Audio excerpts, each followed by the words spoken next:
Membre iconique des Inconnus, Pascal Légitimu a connu un immense succès aux côtés de Didier Bourdon et de Bernard Campan. Invité dont refait la télé sur RTL, le comédien a confié que l'argent n'avait jamais guidé ses choix de carrière, et a même révélé qu'il avait refusé d'animer un célèbre jeu.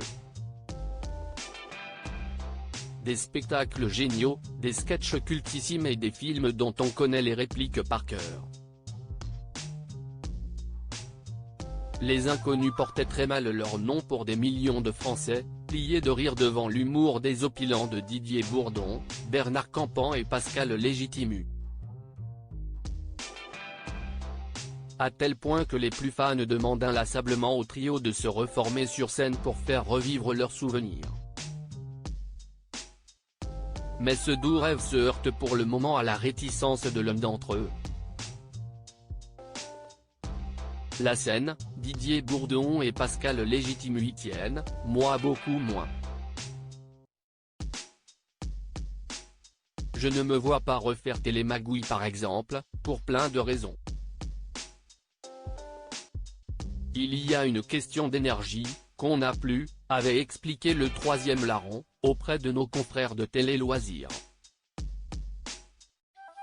Les trois complices doivent pour le moment mener leur propre chemin, et compter sur des retrouvailles au cinéma, seulement. On est censé tourner cette année, mais si est pas nous qui réalisons et on n'écrit pas non plus, a glissé Pascal Légitimu dans un entretien accordé à Éric Dussart sur RTL. De quoi se mettre à l'abri du besoin, même si l'argent n'a jamais été le moteur de celui qui a reçu des tas de courriers racistes. Il s'en est expliqué, l'argent, c'est bon serviteur, mauvais maître. L'argent, c'est un moyen, mais pour moi, ce n'est pas une finalité. Je n'ai jamais fait quelque chose pour de l'argent, ça, si est sûr. Et là, je suis sincère. Je n'ai jamais accepté un rôle, un film ou quoi que ce soit pour de la pépette. Je sais que c'était des ponts d'or. Pourtant, des producteurs intéressés ont sorti le chéquier pour le convaincre de sortir de sa zone de confort, en devenant animateur de grand divertissement.